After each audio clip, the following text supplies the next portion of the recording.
Eh, Gracias por estar conectados aquí. Quiero empezar compartiendo con las personas que se incorporan en el día de hoy, que son nuevas. Es que esta iniciativa de un curso de liderazgo avanzado lleva 6 años, una vez al mes, un sábado al mes. Lleva 6 años. Se han materializado 72 sesiones y en esas 72 sesiones hemos abordado literalmente 721 obras sobre el tema del liderazgo. También hemos discutido las 10 escuelas, entre comillas, principales del tema del liderazgo y a su vez hemos discutido 12 enfoques que de una manera flexible emanan de esas 12 escuelas. Los que le quieran imprimir un poco de estructura a este campo, fíjense que no he dicho que es una disciplina, es un campo. Y un campo de conocimiento lo que hace es que integra distintas disciplinas con distintos objetos de estudio. Así que cuando hablamos del tema de liderazgo, o por lo menos como nosotros lo abordamos, lo estamos abordando como un campo de búsqueda del entendimiento de los pensamientos y de las actuaciones de los líderes, pero también de las investigaciones de cómo mejorar el desempeño de personas, grupos, equipos y organizaciones. Así que cuando abordamos este campo y lo compartimos, en realidad lo que estamos haciendo es una ponderación de la relación que existe entre el ejercicio del liderazgo y el éxito de grupos, equipos, organizaciones y hasta la sociedad. Por lo tanto, es un campo complejo, es un campo también interesante y hay mucha participación de investigadores distinguidos y de profesores distinguidos. Por eso es que cuando uno lo aborda desde esta perspectiva, entonces cobra mucha importancia la pregunta, ¿qué es el liderazgo? Y al contestar esa pregunta, que nosotros la hemos ido contestando en estos últimos 6 años, vamos a acudir a científicos de todas las disciplinas para entender con propiedad por lo menos 3 asuntos importantes. Primero, cómo las organizaciones pueden trabajar más eficientemente a través de ese ejercicio de liderazgo. Segundo, cómo los líderes pueden estimular un desempeño más elevado para sus instituciones. Y tercero, cómo se edifica un ambiente, una cultura de verdadero trabajo en equipo y de compromiso, y cómo crear una estructura, un contexto, un clima, un ambiente que facilite el cambio, la transformación y por consiguiente el mejoramiento. Así que eso es lo que hemos estado haciendo en los últimos 6 años y hemos trabajado con la mayoría de las definiciones y las investigaciones de liderazgo. Las hemos presentado y en los materiales los hemos querido regalar a los que participen en este foro, que es un foro pluralista. Aquí hay jueces, hay médicos, hay profesores, hay pastores, hay sacerdotes, hay estudiantes, hay cristianos practicantes, hay agnósticos, hay personas con distintos estilos de vida, pero todos nos ponemos de acuerdo en el interés de conocer sobre este tema y lo hacemos con mucho respeto, con mucha dignidad y sobre todo con mucho amor. Yo he querido crear este foro como una forma de obsequiar y regalar a una asamblea de amigos y de personas relacionadas un poco de lo que yo sé. No reclamo que lo sé todo, porque el día que pueda reclamar eso, estoy seguro que voy a estar en el cielo. Pero es un proceso que he pasado 50 años, más de 50 años, como un académico universitario, estudiando estos temas y todas sus implicaciones relacionadas. Así que, repito esto, hemos trabajado con las definiciones y las investigaciones de liderazgo, con las 10 escuelas y con los 12 enfoques, y hemos cubierto de una manera incremental los principales tratadistas y aplicadores de estos conocimientos, y con humildad hemos también presentado lo que es nuestra experiencia práctica de investigación, enseñanza universitaria y aplicaciones en más de 1000 organizaciones en esas 5 décadas de trabajo. Pero sobre todas las cosas, en el nombre de Dios, hemos querido compartir estas vivencias, tanto teóricas como prácticas. Así que haciéndome eco de lo que presentó Dianelis, nuestra psicóloga, en la introducción, quiero decir que Deuteronomio 30:20, y el libro de Deuteronomio es un libro de liderazgo.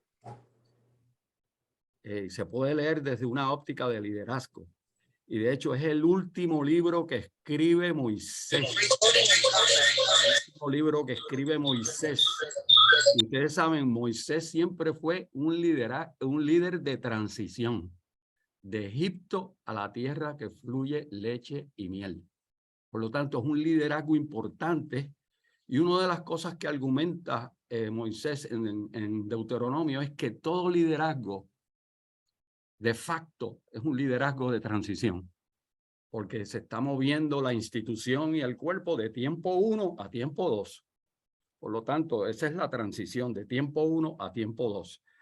Pero en ese libro de Deuteronomio, que el propio Moisés dice que es un libro de liderazgo para la próxima generación que emergió en el proceso de transición de Egipto a la tierra que fluye leche y miel. Y en ese libro, que tiene mucha sabiduría, impregnada a través de los capítulos y del secreto de algunos versículos, en ese libro Moisés indica que toda posesión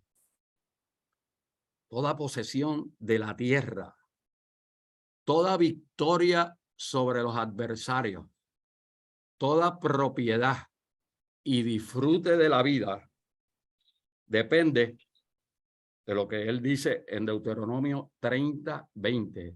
Depende de que améis al Señor tu Dios, que oigan su voz y que se alleguen a él. Punto y coma. Entonces dice Moisés, porque él es tu vida y la longitud de tus días, a fin que habites sobre la tierra que juró el Señor a tus padres, ... ¿verdad? Y entre paréntesis nosotros decimos Abraham, Isaac, Jacob y todos nosotros, que seguimos en ese linaje. Así que el tema de hoy, y me voy a hacer eco de uno de mis poetas preferidos, Cesare Pavese, el italiano Cesare Pavese, que dice: la alegría más grande de tu día es empezar. Así que estamos empezando y estamos alegres. Pues el tema de hoy, de esta cuarta clase del 2022, es el liderazgo de sabiduría. 2 puntitos: decisiones críticas, selección y reclutamiento, y sucesiones. 2 decisiones críticas, selección y reclutamiento y sucesiones. Quiero también decir que este año 2022 y esta cuarta clase hemos estado discutiendo como 10 obras sobre el tema de liderazgo, 10 obras principales, entre las cuales aparece, que a los que ustedes quieran seguir la literatura, se las recomiendo fervientemente, aparece la obra de Noel Tichy y Warren Bennis. Verán todas esas referencias en los materiales que le enviaremos. El libro de Noel Tichy y Warren Bennis, que se titula Judgment. Y también el libro de Ruth Haley Barton, Pursuing God's Will Together. Así que verán las referencias cuando abordemos los materiales, pero el punto que quiero enfatizar en este módulo es que hay que reclutar para la sabiduría. Hay que reclutar para las relaciones y hay que reclutar para la integración y la alineación cultural. Y hay que reclutar para asegurar que la institución cuenta con el capital humano interno que es necesario. Así que la primera lámina que vamos a discutir ahí es que los juicios críticos sobre la gente y o el capital humano, y aquí, ¿verdad? Siguiendo las teorías más avanzadas de liderazgo, los seres humanos somos capital humano y el capital humano uno lo protege. Uno no lo impacta negativamente. El capital humano se protege y es un activo, no es un costo. Si se utiliza y se manifiesta y se desarrolla bien, es un activo, por lo tanto hay que protegerlo. Y entonces compartimos con ustedes que los juicios críticos sobre la gente y o el capital humano, escuchen esto, constituyen la plataforma principal para la solidez estratégica y el manejo eficaz de la crisis. Por lo tanto, en esta mañana lo que le decimos hay 2 decisiones fundamentales de los líderes que están desparramados, los líderes que están desparramados a través de todos los niveles y los rincones de la organización. ¿Verdad? El liderazgo se distribuye razonable y equitativamente a través de todos los rincones y todos los espacios de la institución. No está concentrado exclusivamente en el tope, ¿verdad? Y esto hay consenso entre los investigadores.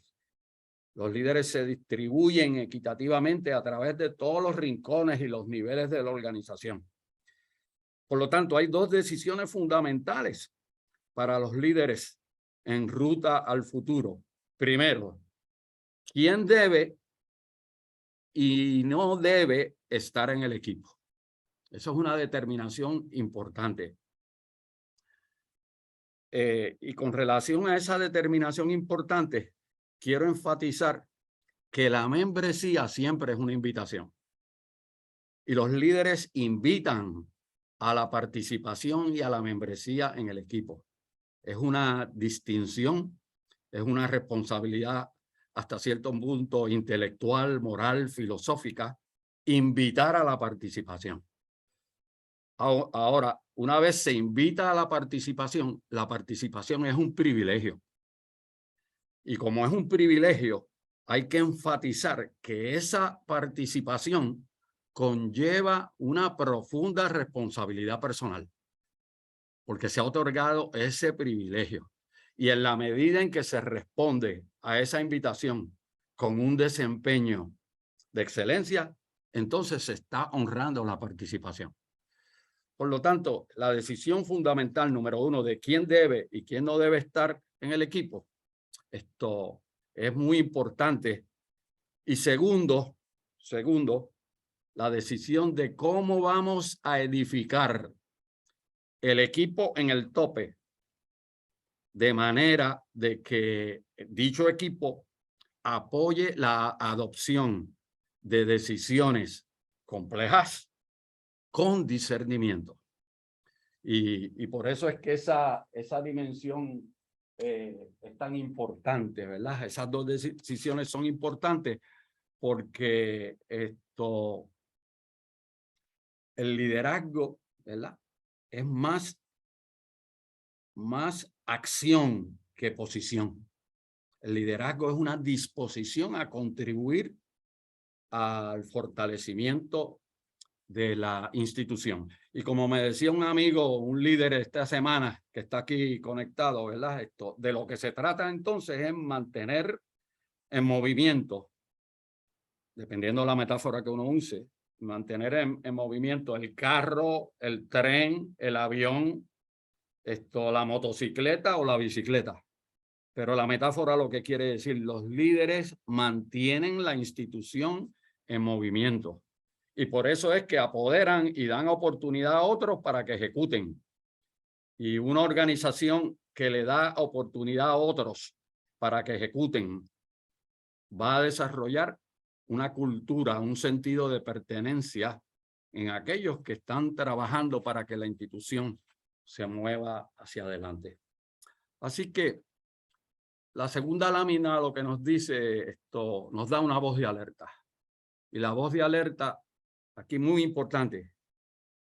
Primero organizo el equipo. Primero fortalezco el equipo. Primero compartimos las reglas de juego y las reglas de involucración y las reglas de cooperación. Y luego vamos a la estrategia. Y hay también mucho fundamento empírico de que esa es la dirección que hay que seguir, ¿verdad? Primero formamos el equipo y segundo vamos a discutir la estrategia. Porque a veces cuando se enfatiza primero en la estrategia y no se ha enfatizado en la organización del equipo, sin querer o queriendo, se desmerece la estrategia en ruta al futuro. Por lo tanto, hay que recordar el proceso. El proceso es, nos preparamos en el equipo, adoptamos decisiones estratégicas y concentramos en la ejecución y en la producción de resultados que sean visibles y dramáticos. Así que la próxima lámina lo que nos dice hay una matriz que la voy a discutir rápido, pero para que ustedes sepan, hay una matriz de adopción de decisiones con juicio crítico, con sabiduría y discernimiento. Y aunque lo hemos discutido en sesiones anteriores, para los que hay nuevos aquí, ¿verdad? Les comparto que la tesis de Noel Tichy y de Warren Bennis es que hay 3 dimensiones fundamentales para el liderazgo institucional. 3 decisiones fundamentales. Y están ahí arriba, en la parte superior, y son los dominios a los que hacemos referencia. Pues esos dominios importantes son el capital humano. El liderazgo concentra en el capital humano con el que está contando, ¿verdad? Por lo tanto, hay que tener cuidado de que no se maltrate el capital humano. Segundo, la estrategia que vamos a formular y a codificar para movernos hacia adelante. Y casi siempre esa estrategia va a significar de que hay que enfrentar distintos tipos de crisis. Por lo tanto, con ánimo de resumen y de compresión, lo que estamos diciendo aquí, los líderes de estos tiempos guardan, cuidan, conservan, hacen crecer y desarrollar a su capital humano, los invitan a que colegiadamente, participatoriamente, contribuyan al desarrollo de la estrategia y en curso a esa jornada se capacitan para manejar distintos tipos de crisis. Entonces, para poder trabajar con esos dominios a mano izquierda, hay que crear conocimiento sobre esas áreas importantes. Primero, los líderes y los seres humanos tienen que desarrollar autoconocimiento. Y eso es una de las crisis principales de los tiempos en que vivimos. Lamentablemente hay mucha gente que no se conoce. Por eso es que David constantemente decía, examíname, Señor, examíname, Señor, examíname, Señor. Porque David estaba consciente de la importancia del autoconocimiento como una condición para hacer prevención, para buscar ayuda, conocimientos generalizados y para lograr los resultados. La segunda dimensión que es importante para crear conocimiento tiene que ver con las relaciones sociales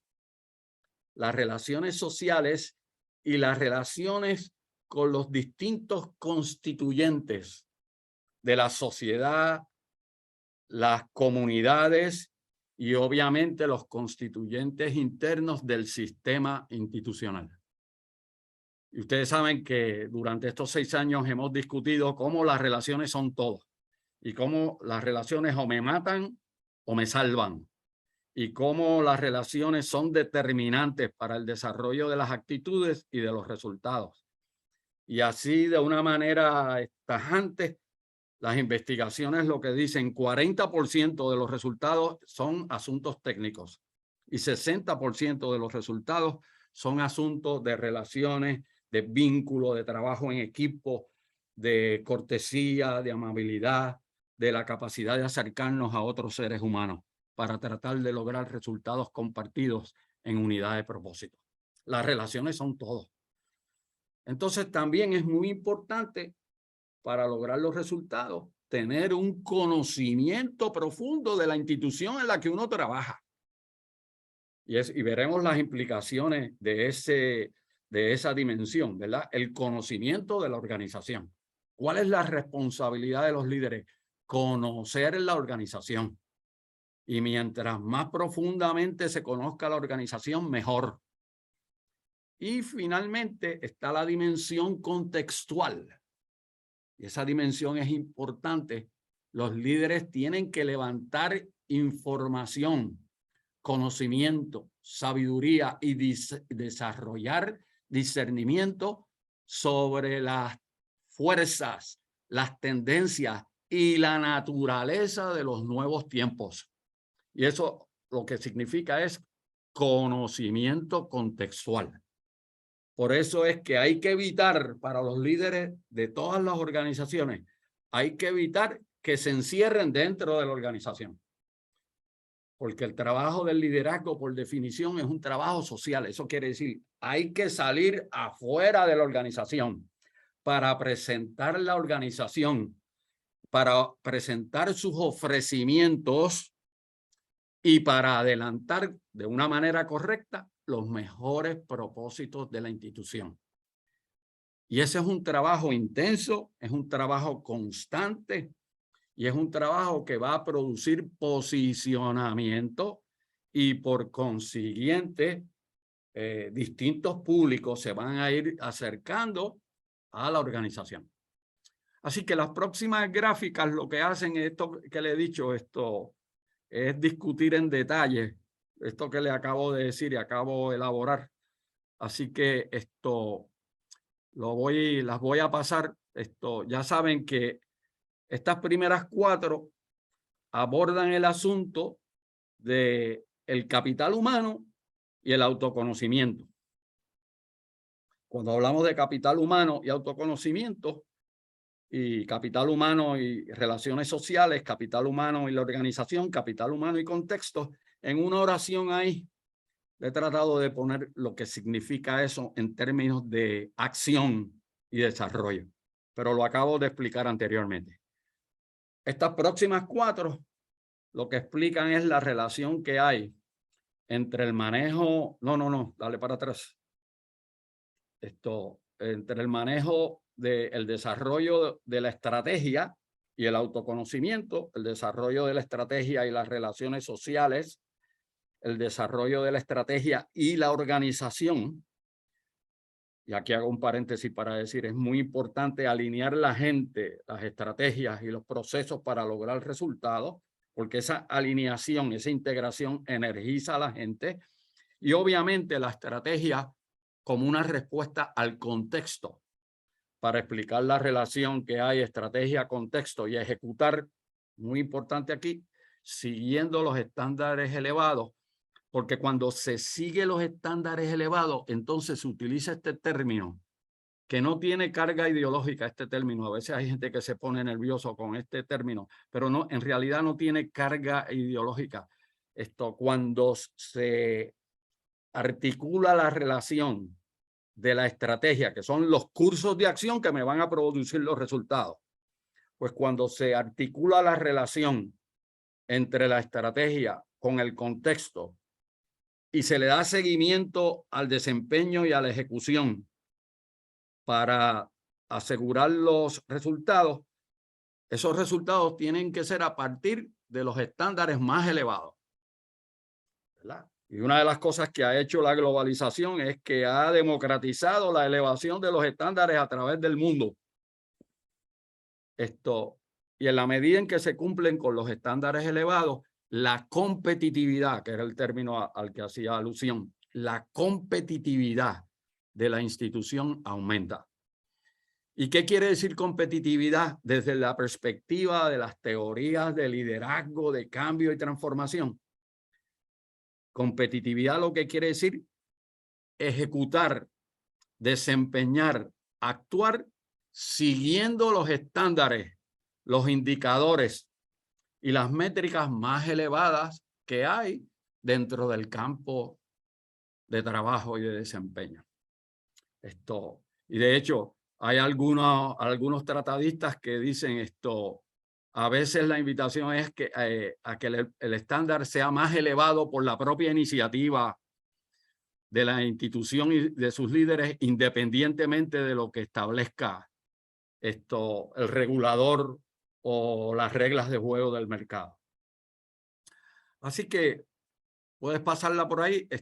La próxima lámina, importante, porque esa lámina nos resume y nos dice, para transformar la organización, y acuérdense lo que dijimos, todo liderazgo, se justifica a partir del cambio y la transformación. El cambio son las modificaciones profundas que se hacen y la transformación son los resultados que se producen. Por lo tanto, todo liderazgo en el nivel que se encuentre, de facto y de jure, es un ejercicio de cambio para lograr transformación. No hay liderazgo para mantener el status quo. De hecho, no se justifica el liderazgo para mantener el status quo. El liderazgo, por definición, es un asunto de cambio y de transformación. Y por eso es que para transformar la organización, hay que encarar la realidad de frente. Hay que encarar la realidad de frente. Y por eso es tan importante la confiabilidad de los datos, la información sobre las cuales se van a tomar decisiones. Porque hay que encarar la realidad de frente. Segundo, hay que aceptar la necesidad de los cambios que se van a desarrollar y superar las resistencias que a veces se producen y que emanan del estado de situación. Tercero, para transformar la organización hay que tomar decisiones claras y con mucha frecuencia difíciles. De hecho, mientras más uno ama la institución, más dispuesto a tomar decisiones difíciles con ánimo de fortalecerla en ruta al futuro. Y en cuarto lugar, hay que crear y fortalecer equipos sólidos de trabajo, porque ninguna organización compleja puede ser dirigida por una o dos personas. Una organización compleja va a requerir del trabajo de distintos equipos concurrentemente, laborando en la dirección de un propósito, de una misión, de una visión y de una intención estratégica. Y en esa dirección quiero decir que ese liderazgo de transformación institucional implica que hay que estimular y hay que generar energía para los proyectos de cambio y transformación. Esa es una responsabilidad del liderazgo. Hay que desarrollar una visión positiva del futuro, independientemente de la volatilidad, la incertidumbre, la complejidad y la ambigüedad del momento. Independientemente de eso, precisamente por eso es que se necesita una visión positiva del futuro, de manera que se pueda alinear, integrar la organización y la cultura y ir creando y orquestando un ambiente que permita ese desempeño superior y esa articulación de las diligencias interrelacionadas. Así que de una manera, no quiero complicarme con esto, pero de una manera sencilla quiero decir que el liderazgo de transformación, ¿cuáles son los asuntos con los que tiene que trabajar? Pues tiene que trabajar con la gente, los equipos de trabajo, con las estrategias, con la infraestructura disponible, con el crecimiento y el desarrollo y el fortalecimiento de la cultura, con las competencias medulares que son necesarias en cada coyuntura histórica, competencias medulares, conocimientos útiles para aplicarlos en cada coyuntura histórica y muy importante, con la estructura y el diseño organizacional. Porque dime cuán fortalecido está el diseño y la estructura organizacional y te diré la capacidad de lograr los resultados de la estrategia a través de la gente. Y acuérdense que de lo que se trata el liderazgo de transición es cómo nos movemos de tiempo 1 a tiempo 2. Y otra vez quiero decir esto y enfatizarlo con mucha vehemencia para los líderes.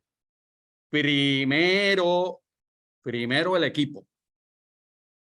Primero el equipo. Y segundo la estrategia. Y es el equipo el que trabaja para la meta mayor, la meta más grandiosa, que siempre es la institución y su relación con stakeholders internos y externos.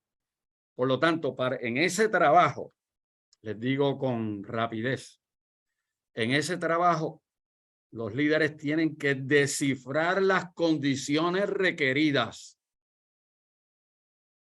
para lanzar y acelerar la transformación. Trabajo complejo, pero interesante y de mucha aventura. Segundo, los líderes generan una visión estratégica y un modelo de éxito institucional. Un modelo, un diseño estructural para el éxito institucional. Porque el resultado de una estrategia bien aplicada con discernimiento debe ser márgenes considerables de éxito institucional. Y entonces hay que alinear la organización y el capital humano en una ruta crítica, la cual hay que estar examinando constantemente. Y aquí les quiero decir, este es un trabajo de tiempo completo. Implica también adelantar una arquitectura de equipos de trabajo y una identificación de procesos que al darle seguimiento disciplinado van a producir los resultados. Así que muy importante la selección y el reclutamiento, como estábamos diciendo, muy importante la selección y el reclutamiento del capital humano y del equipo de trabajo. Muy importante, ¿verdad? Así que les puedo decir que seleccionar y reclutar líderes es la principal decisión relacionada con el capital humano. La principal decisión. Así que muy importante ese ejercicio de selección y de reclutamiento. Segundo, las demás decisiones fluyen del capital humano que se reclutó. Por eso es que después de la covidianidad, las organizaciones en el mundo entero han empezado a reconocer que el capital humano y la selección y el reclutamiento y la sucesión del capital humano son diligencias estratégicas muy sensibles a las que hay que prestarle atención. En Estados Unidos, por ejemplo, se habla de la gran dimisión. Y la gran dimisión en gente que se ha ido de las organizaciones. Por distintas razones. Hay un cálculo por ahí que son 60 millones de personas que en los últimos 4 años se han ido de las organizaciones, debilitando las instituciones y por consiguiente creando una sociología de organizaciones distintas, las cuales los liderazgos actuales y del futuro van a tener que empezar a atender. Por eso es que aquí quiero plantear un punto importante, y en el libro de Noel Tichy y de Warren Bennis, Judgment, ¿verdad? Judgment. En ese libro está toda la evidencia empírica para este tercer reclamo que estoy haciendo aquí en esta lámina. Y aquí yo tengo conmigo el libro, que lo vamos a ver más luego, pero el libro más reciente de Noel Tichy. Es un libro que está considerado un handbook, y el libro se titula Succession, Mastering the Make or Break Process of Leadership Transition. Es una obra monumental de cómo manejar el cambio, la transformación, la selección, el reclutamiento y la sucesión en el mundo de las organizaciones. Es una obra de más de 600 páginas. Y en estas obras, más otros libros, se hace el reclamo, el cual yo suscribo después de haber hecho el estudio y de haber hecho las lecturas y la ponderación. Esa suscripción no la estoy haciendo arbitrariamente, la estoy haciendo con fundamento de conocimiento. Pues en estas obras, y lo veremos más ahorita también, en estas obras se hace el argumento empírico que reclutar desde afuera es un signo de que el proceso de desarrollo de talento interno ha fracasado o no se ha considerado. Porque eso es lo que quiere decir, pues si no estaban disponibles o no consideramos una estrategia de sucesión coherente, profunda y con discernimiento, pues entonces tenemos que ir a otros sitios a buscar. Pero ese es el reclamo de los investigadores distinguidos en este campo. Reclutar de afuera pudiera ser un signo de que el proceso de desarrollo de talento interno ha fracasado o no se ha considerado. Así que la próxima lámina nos dice prevención, prevención y prevención. Prevención y prevención y prevención. Muchas decisiones correctas fallan porque no hay las personas adecuadas para ejecutarlas.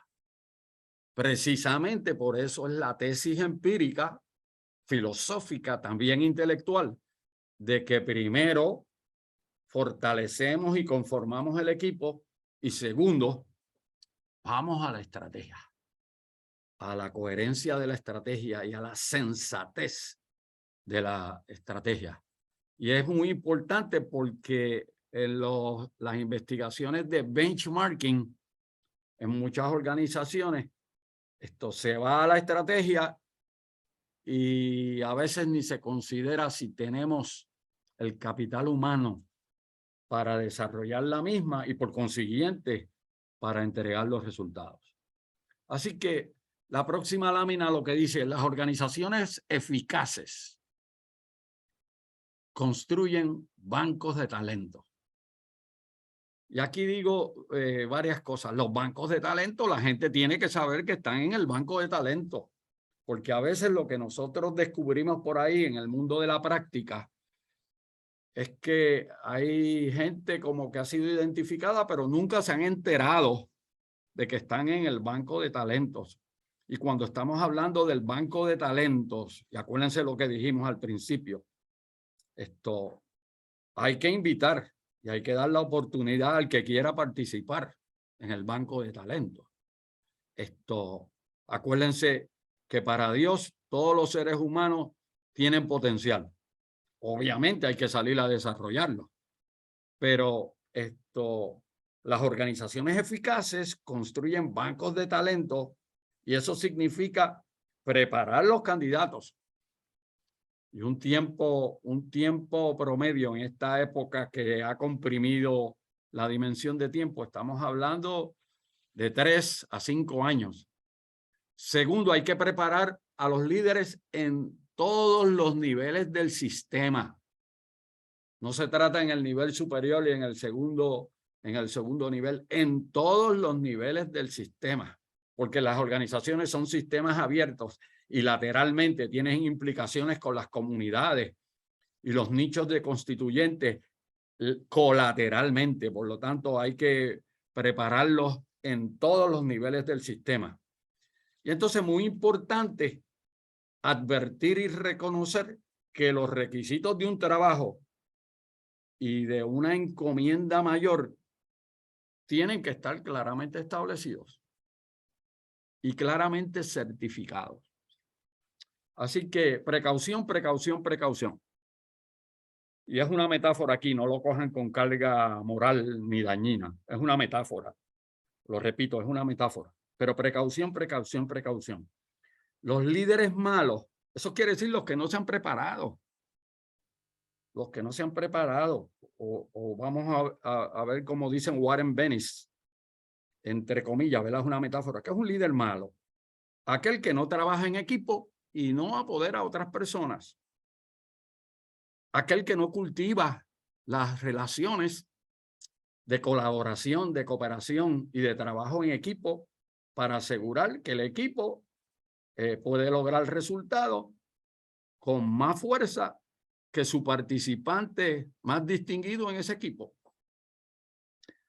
Tercero, un líder malo es aquel que no lee, no estudia, no investiga, no busca la sabiduría y el discernimiento.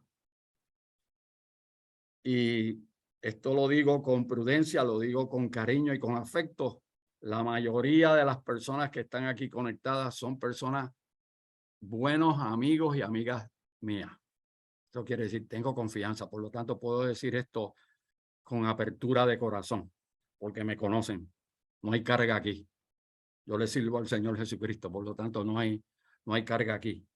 Pero los líderes malos, entre comillas, son aquellos que se han hecho presas de su ego. Y miren lo que dicen algunos neuropsicólogos de lo que es el ego. El ego es exiting God out. Por lo tanto, if you exit God out, entonces te vas a hacer preso de la insensatez, de las emociones, de la tempestuosidad, de lo impulsivo, y vas a menoscabar el potencial de sabiduría y discernimiento para tomar decisiones. Así que algunas lecciones críticas de las dinámicas de sucesión. Algunas lecciones críticas de las dinámicas de sucesión. Y aquí quiero decir, voy a resumir ese libro de 600 páginas como en 2 párrafos, ¿verdad? Pero aquí quiero decir, cuando hablamos de sucesión,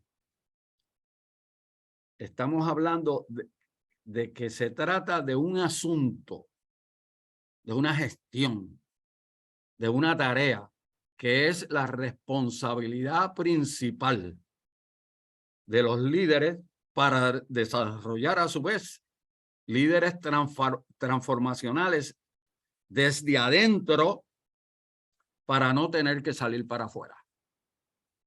Sucesión, la responsabilidad principal para desarrollar líderes transformacionales desde adentro, desde el interior, para no tener que salir desde afuera. Y aquí también les recomiendo, aparte del libro de sucesión de Noel Tichy, les recomiendo el libro también de Noel Tichy, Control Your Destiny or Someone Will. Un libro extraordinario también. Y ya les recomendé y estoy resumiendo y comprimiendo el libro Succession, Mastering the Make or Break Process of Leadership Transition. Y este libro en realidad lo que señala es que el asunto de la transición tiene una dimensión cultural y estratégica con profundas implicaciones para el rediseño institucional. Y en su aspecto más básico y esencial, el liderazgo de sucesión y de transición es un proceso continuo de transformación organizacional que conlleva por lo menos, y así las digo rápido, conlleva por lo menos 3 cosas fundamentales.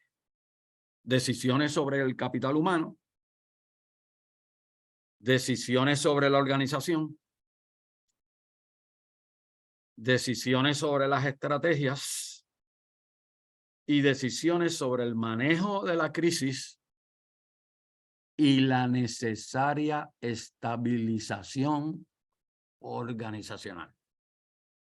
¿Verdad? El cambio descongela la institución,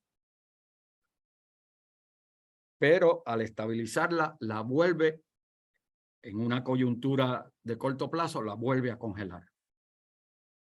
Es un proceso, voy a usar este término que yo sé aquí, en esta conectividad hay mucha gente distinguida, voy a usar el término homeostasis, lo que quiere decir esto, cambio, esto es un desequilibrio, hay que aprovechar esa condición de desequilibrio para buscar un reequilibrio que estabilice la institución. Así que algunas de las lecciones críticas de las dinámicas de sucesión que he tratado de resumir ahí. Primero, número 1, hay que censar e identificar, me gusta la palabra anticipar, la necesidad de hacer algunos cambios constructivos de gente y de capital humano. Constructivo. No suscribo nada que no sea constructivo. Yo sé que la mayoría de los que están aquí me conocen. Segundo, hay que configurar y especificar los requisitos del liderazgo para el futuro, ¿verdad? Y no mirar por el espejo retrovisor. No mirar por el espejo retrovisor. Me gusta la metáfora bíblica. Si miras para atrás, te corres el riesgo de convertirte en una estatua de sal. Así que hay que mirar del presente para el futuro en los procesos de sucesión. Tercero, hay que movilizar y alinear el contexto social, las relaciones de la gente, para apoyar decisiones correctamente adoptadas, porque hay que tomar decisiones. Ya les dije las 4 decisiones y las repito rápidamente. Decisiones sobre el capital humano, decisiones sobre la organización, decisiones sobre las estrategias a seguir y decisiones sobre el manejo de la crisis y la estabilización institucional. Entonces, en cuarto lugar, hay que asegurar que la selección y el reclutamiento es justo y es transparente. Y en quinto lugar, muy importante, que se ejecuta la ejecución y por consiguiente el seguimiento. La ejecución es importante para asegurar que las cosas ocurran. Porque una de las responsabilidades del liderazgo es asegurar que las cosas ocurran. Y no hay excusa. La excusa es un término del modelo burocrático y los modelos burocráticos se están evaporando y se están desvaneciendo. No hay excusa. Sencillamente las cosas ocurren o no ocurren. Y en sexto lugar, hay que aprender y hacer ajustes en el camino, porque toda estrategia es parte de un mapa, de una ruta crítica estratégica, no es igual al territorio. Por consiguiente, hay que aprender y hacer ajustes en el camino y proveer apoyo y recursos necesarios para que los líderes sean exitosos. Porque si no hay recursos necesarios, de facto lo que se está produciendo es una psicología de frustración. Sabemos lo que hay que hacer, pero no tenemos los recursos para hacer lo que hay que hacer. Kurt Lewin, padre de la psicología industrial, el alemán. Kurt Lewin, el amigo íntimo de Alberto Einstein en la Universidad de Princeton. Kurt Lewin, si el nivel de expectativa no guarda relación con la presencia de los recursos que son necesarios para lograr los resultados, Carl Levin, entonces se producirá una frustración. Y la frustración, cuando es sostenida en el tiempo, produce conflictos, produce tensiones y caos. Así que la próxima lámina es importante porque hay ahí 4 reflexiones y 2 obras que he utilizado mucho. Ya mencioné la de Noel Tichy y ahí ustedes están viendo la obra de Gerhard. Una obra muy buena. Les recomiendo a los líderes que manejen esa obra, la Gente Intelligence. Gente Intelligence, ¿verdad? Y esa obra es la última obra de un paradigma importante que no se le ha dado mucha consideración, pero el paradigma es importante, ¿verdad? El paradigma es un grupo de investigadores que gravitan y circulan con el mismo objeto de estudio, que es el asunto de las generaciones, y producen y comparten los resultados empíricos. Por lo tanto, esa obra de Gent Intelligence, es la última obra de este paradigma. Les recomiendo también el libro de Jennifer J. Deal, D-E-A-L, Jennifer J. Deal. Y el libro se titula, muy importante, Retiring the Generation Gap. Retiring the Generation Gap. How employees, young and old, can find common ground. Entonces, estas obras son muy impactantes. Una de las cosas que argumentan, y yo la suscribo, quiero hacer esa advertencia, ¿verdad? Yo suscribo ese argumento, es que a través de la historia, todas las generaciones tienen las mismas necesidades. Lo único que las satisfacen de modos distintos, pero las necesidades son las mismas.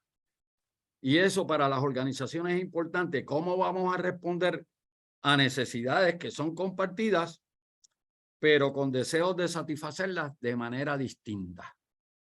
Y es un desafío interesante para el diseño organizacional. Y entonces está el libro de sucesión, ¿verdad?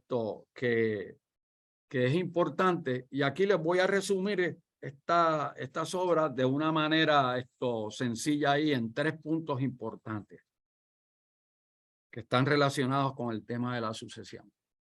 Las decisiones críticas e importantes respecto al capital humano y a los líderes, miren esto, requieren tiempo, atención, recursos, disciplina y ponderación recia. Un trabajo profundo, es un trabajo serio, es un trabajo que requiere de investigación y de intelectualidad. Ya lo dije, requiere siempre de mucha oración. Segundo, el ejercicio de discernimiento es parte de una narrativa valiosa de la cultura de trabajo acerca del éxito futuro y esperado de la organización. Ya le dije al principio que el liderazgo se encamina a producir éxito para la institución. Así que, en tercer lugar, el propósito de los trabajos de sucesión es fortalecer la institución, fortalecer los equipos y los líderes para que puedan servir bien a los constituyentes internos y externos y sobre todas las cosas para cumplir la misión institucional. Así que es un asunto de liderazgo robusto y sustentable. Y un punto importante es que se trata también de un liderazgo hasta cierto punto, un liderazgo heroico. Sí, sí. De hecho, una de las preguntas de la sociedad es ¿a dónde han ido a parar nuestros héroes y heroínas? Porque no los vemos. Y si no los vemos, entonces los vamos a sustituir por otras cosas. Pero el liderazgo heroico, miren de lo que se trata el liderazgo heroico. El liderazgo heroico de lo que se trata es de unos niveles superiores de autoconciencia. ¿Quién soy yo? ¿Cuál es mi identidad? ¿Cuáles son mis fortalezas y cuáles son mis fragilidades en las que tengo que trabajar y buscar otras personas que me puedan ayudar? Segundo, el liderazgo heroico es un asunto de promover la ingeniosidad. Porque la ingeniosidad crea ideas y las ideas aplicadas crean proyectos de innovación. Tercero, el liderazgo heroico es un asunto de servir, servir, servir y servir. Esta mañana Manuel Maldonado, que está aquí conectado, me decía, esto hay que servir, servir, servir, si no sirvo, no sirvo. Claro que tiene toda la razón. El liderazgo heroico es un asunto de servir. Y el liderazgo heroico, este es muy importante y no podemos en la sociedad plástica o en la sociedad liviana o en la sociedad instantánea, no podemos dejar que se nos evapore la dimensión del amor por la vida, por lo que se hace, por el trabajo, por la vocación, por el legado pequeño, mediano o grande que dejan los seres humanos. Así que cuando hablamos de liderazgo robusto y sustentable, ¿verdad? ¿Para qué? Para transformar la organización, para asegurar que fortalecemos el capital humano y se logran los resultados, ¿verdad? Pues cuando estamos hablando de liderazgo robusto y sustentable, estamos hablando, número uno, de ser auténtico. Ser auténtico, ¿verdad? La autenticidad es un renglón importante para el liderazgo de transformación y el liderazgo de transición. Segundo, hay que estar despierto. La palabra en inglés la estoy pensando, awake, el awakening. Hay que estar despierto, consciente, presto para aprender. Miren esto, uno de los términos principales de la teoría de liderazgo actual, en la expresión de Noel Tichy, Warren Bennis y otras personas, es el término de teachability, enseñabilidad. Eso quiere decir, el liderazgo robusto y sustentable se deja enseñar, está presto para aprender. Por eso es que la humildad es una condición necesaria para uno ser receptivo al aprendizaje. La arrogancia lo que hace es que poco a poco va reduciendo, encogiendo la receptividad al aprendizaje. Así que el liderazgo robusto y sustentable está despierto, está consciente, presto para aprender y por consiguiente para edificar colegiadamente, colectivamente, colaborativamente la visión institucional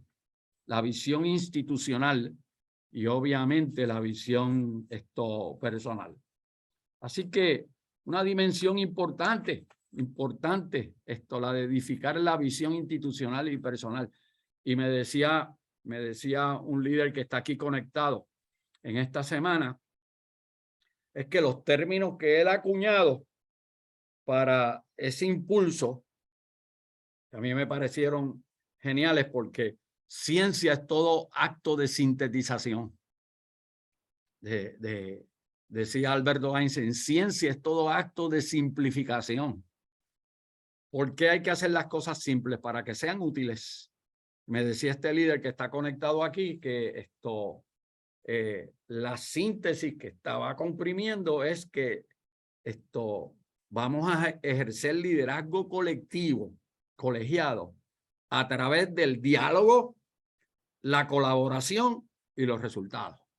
Y la colaboración siempre en unidad de propósito. Pues cuando me lo dijo, yo lo memoricé, porque es una expresión de lo que dice la literatura y las investigaciones sobre ese liderazgo.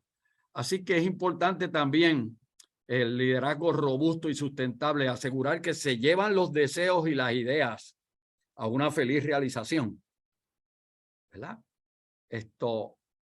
En quinto lugar, los líderes siempre tienen que ver el panorama más amplio, ¿verdad? El panorama más amplio.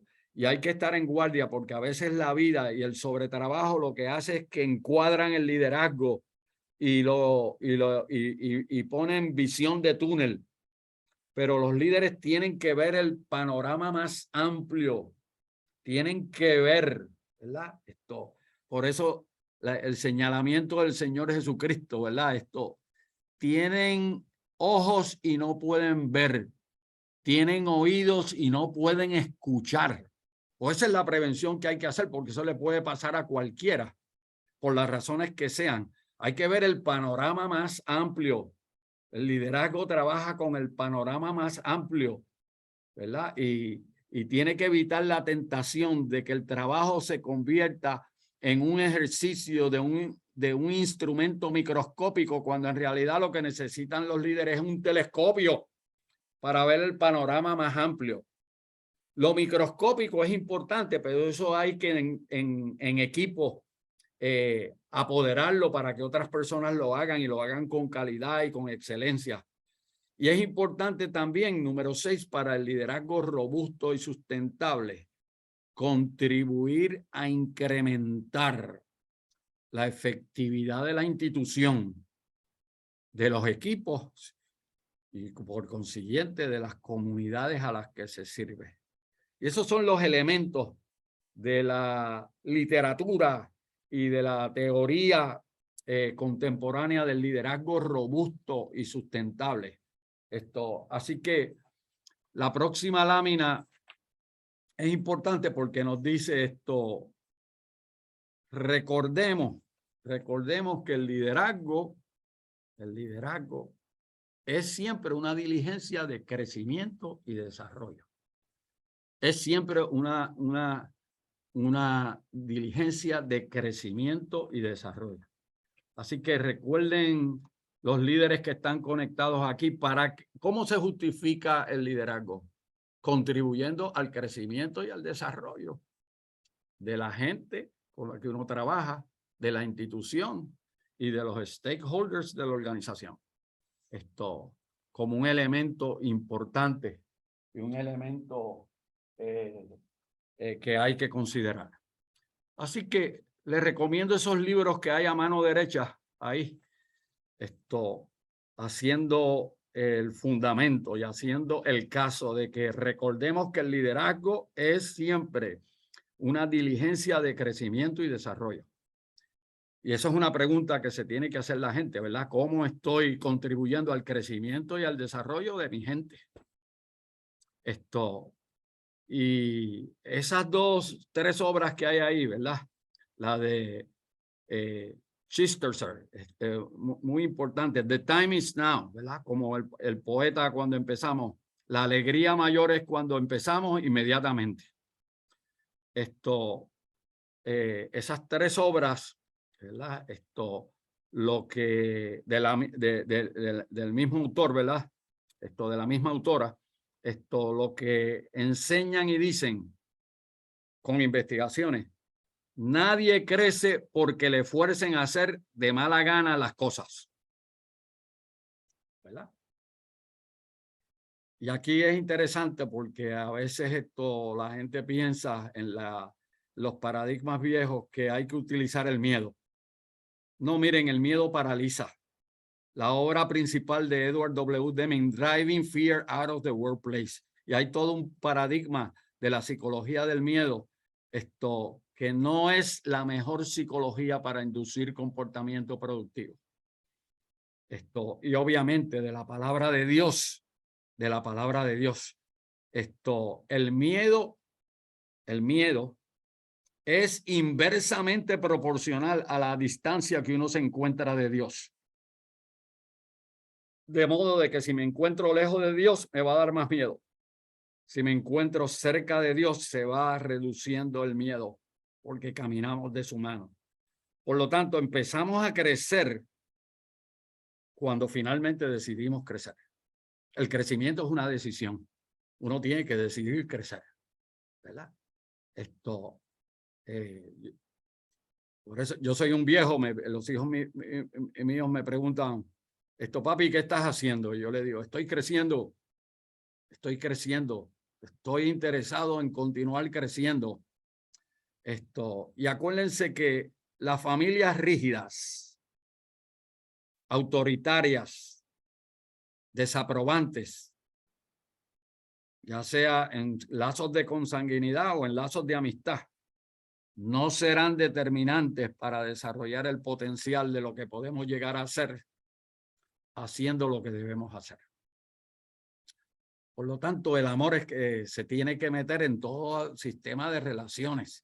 Y el liderazgo significativo, el liderazgo impactante, es un proceso continuo de mejoramiento, de cambio y de transformación, ¿verdad? Así que la próxima lámina nos dice, los líderes crean el espacio para orar, pensar y reflexionar. Y una plataforma debajo de esa proposición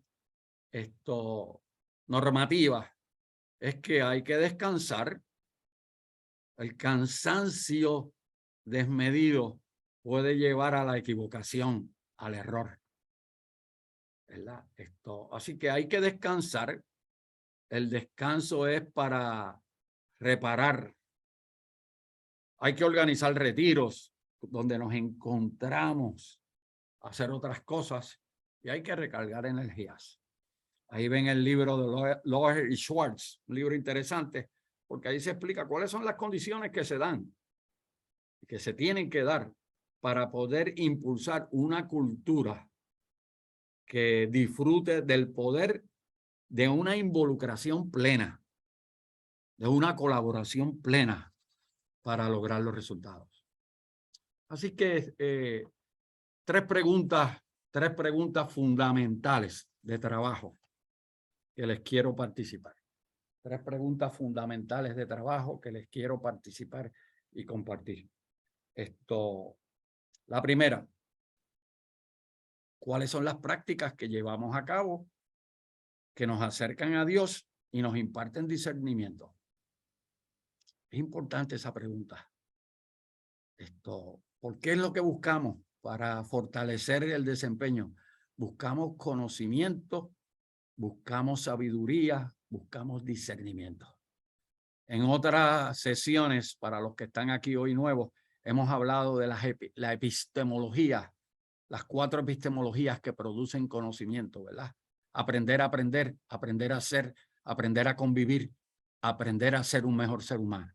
Esas son 4 epistemologías que están interrelacionadas. Pues entonces, uno tiene que preguntarse, tanto en un ejercicio de autoconocimiento como de análisis institucional, ¿cuáles son las prácticas que llevamos a cabo que nos acercan a Dios y nos imparten discernimiento? Segundo, ¿qué nos hace falta como cuerpo, como equipo de trabajo? Porque empezando por nuestro equipo de trabajo, siempre hay algo que nos falta,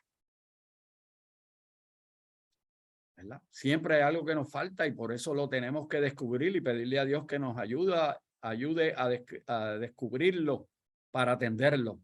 Y tercero, podemos organizarnos mejor para trabajar con las áreas que necesitamos mejorar. La contestación de las ciencias del diseño organizacional a esa tercera pregunta siempre es posible organizarnos mejor para trabajar con las áreas que tenemos que enfatizar. Así que hay que practicar el difícil arte de escucharnos y escucharnos con detenimiento unos a otros y con esmero, ¿verdad? Y con devoción. Oigan, cuando uno escucha al compañero con esmero y devoción, en realidad estamos dando señal de respeto, de dignidad, de amor solidario y de buen vivir. El escuchar, que también es una práctica académica, es una práctica intelectual, es una práctica de la sabiduría, es también una práctica de amor, pero el escuchar con esmero y devoción es una señal que le comunicamos a otras personas de respeto, dignidad, amor solidario y buen vivir. Y aquí esas 3 obras que le participamos ahí, 3 obras importantes de Gordon Cosby sobre el mismo tema, ¿verdad? Escucharnos unos a otros con esmero y devoción.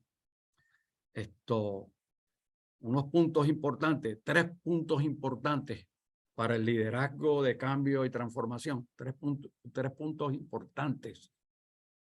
Y a veces la gente lo sabe a nivel intelectual, pero no a nivel de práctica. Yo me doy cuenta, a veces. Se sabe a nivel de idea, pero no a nivel de práctica. Y entonces, pues uno tiene que cerrar esa brecha y nos puede pasar a todos. A mí, en primer lugar, cerrando esa brecha de lo que sé en la mente, que se note en el comportamiento. Y esas 3 obras, lo que dicen, número 1, no hay nada más doloroso que tratar de amarnos unos a otros y no saber cómo hacerlo. La proposición se puede también intercambiar. No hay nada más doloroso que querer escucharnos unos a los otros y no saber cómo hacerlo. Y ya le dije, ¿cómo lo vamos a hacer? Con respeto, con dignidad, con amor solidario, con atención, atención, atención, atención.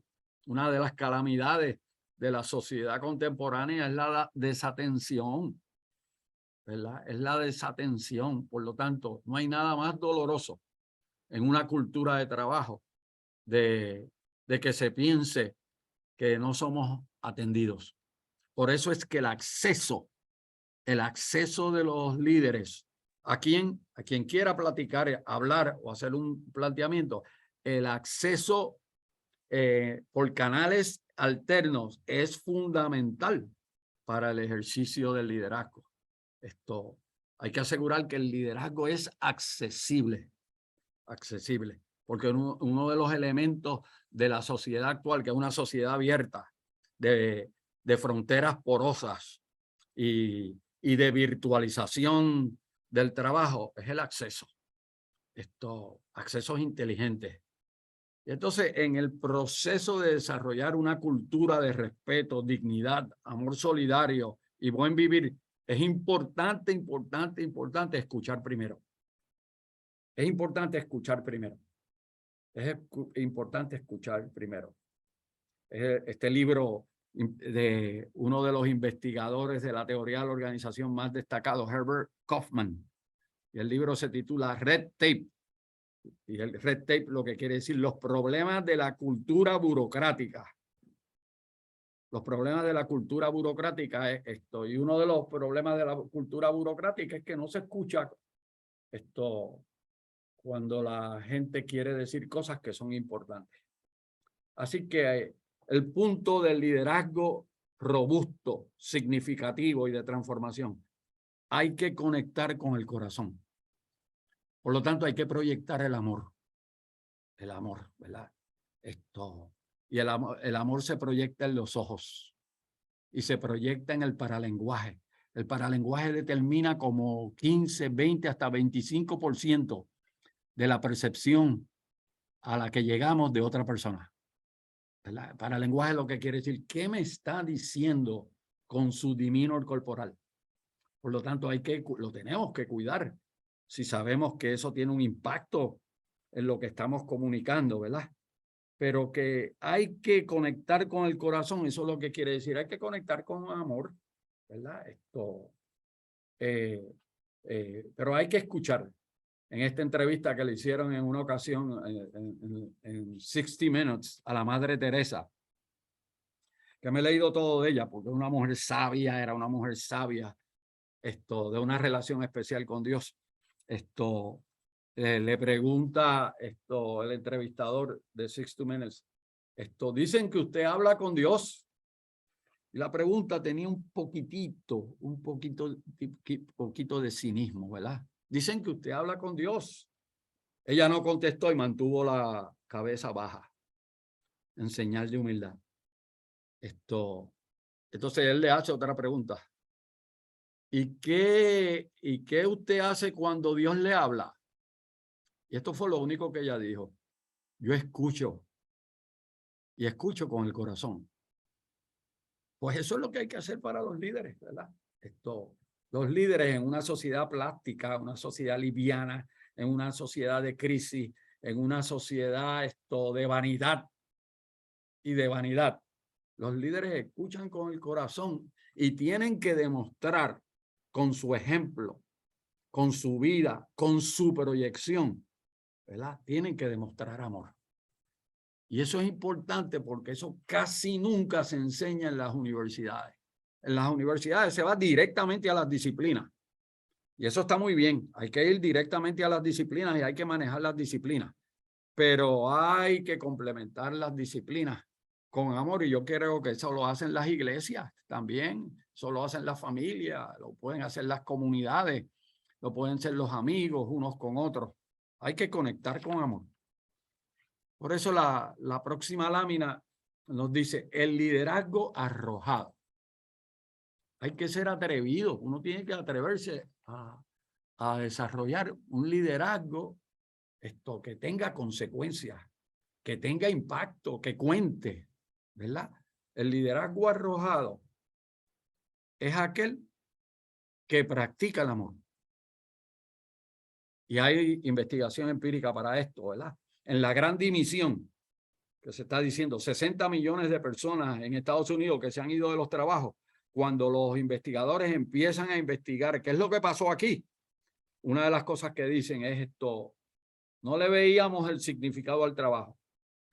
Las relaciones muy deslavazadas y no eran relaciones de consideración. Y no estábamos claros de cuál era el propósito de lo que se estaba haciendo y lo que nosotros estábamos haciendo con nuestras vidas. Pues entonces, en la cultura de trabajo hay que practicar el trabajo con amor.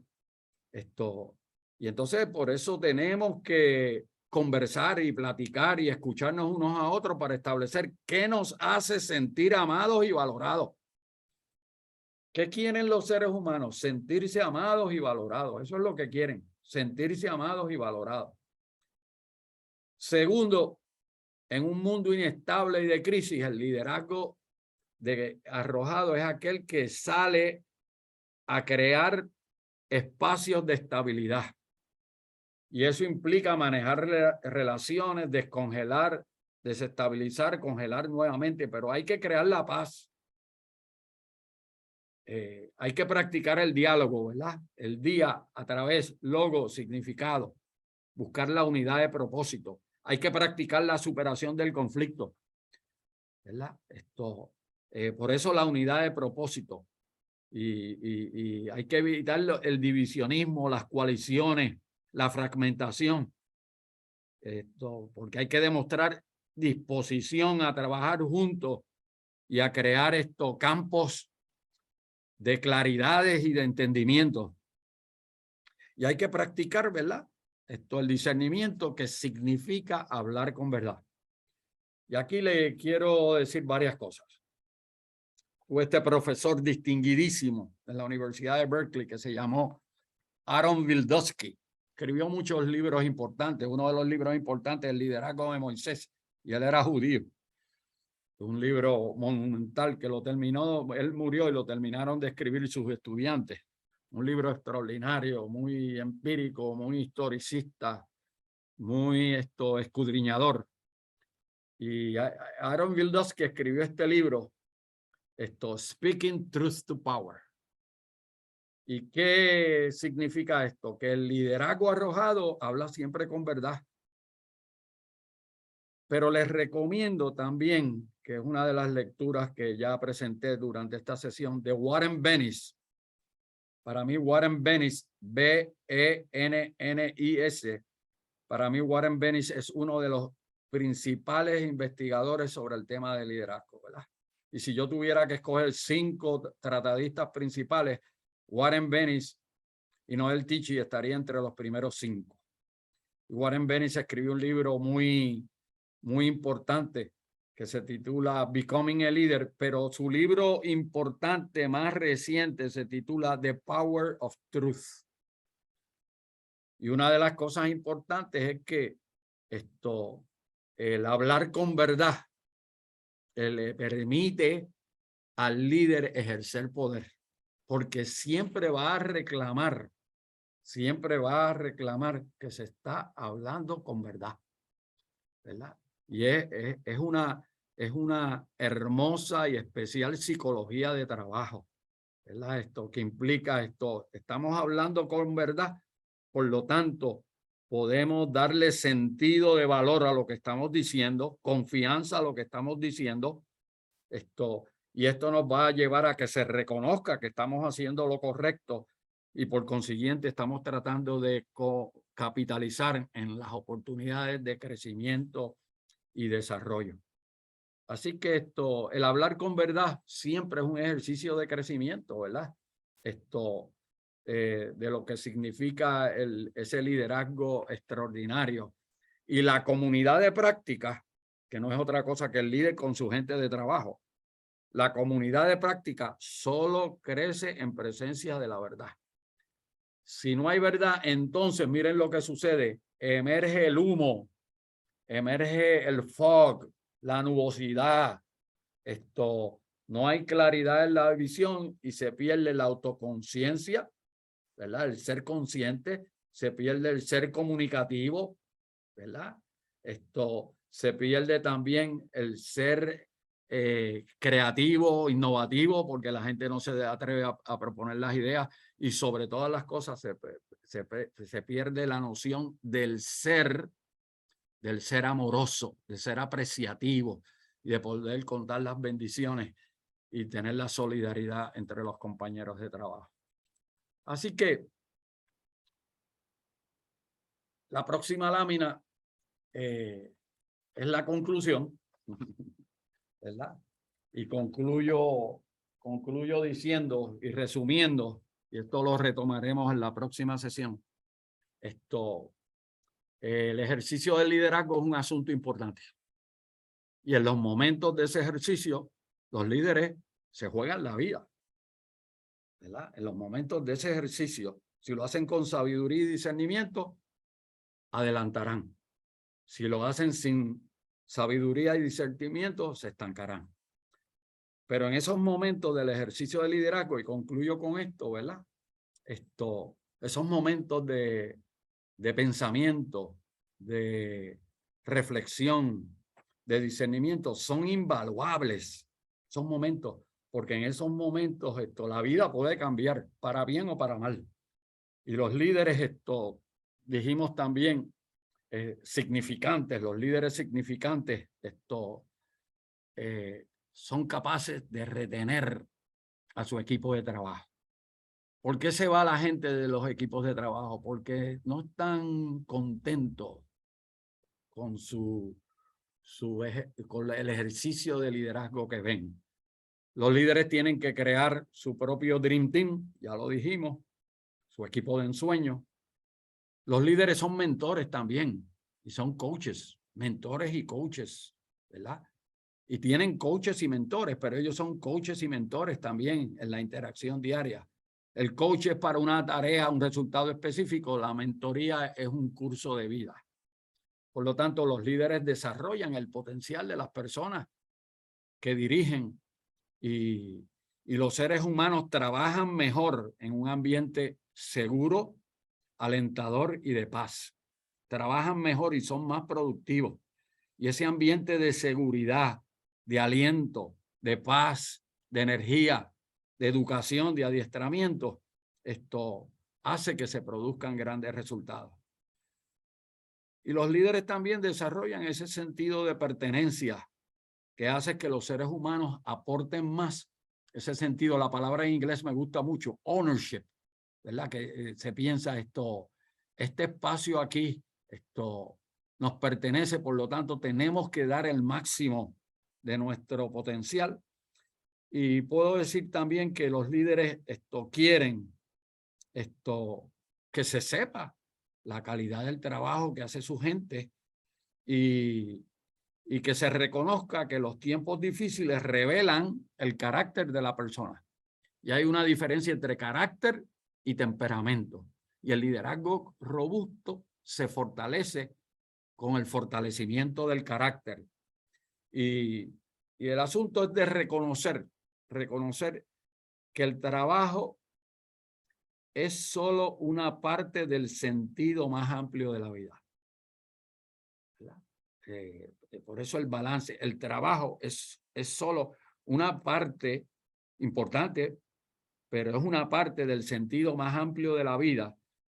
Y obviamente la vida requiere de propósitos, requiere de intencionalidad y requiere de la habilidad de proveer y aportar a lo que se esté haciendo. Así que termino aquí y cultivo cualquier pregunta que me quieran hacer con mucho gusto. Estos materiales los recibirán pronto todos ustedes. Son materiales, producto de la investigación y del trabajo. Así que muchas gracias al equipo de Arecibo que me está diciendo muchas cosas por ahí bonitas.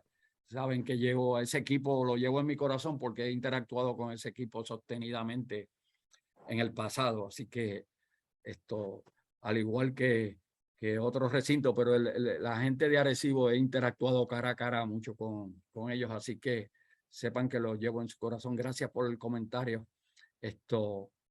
Así que nos vemos en algún momento en agosto, en la próxima sesión.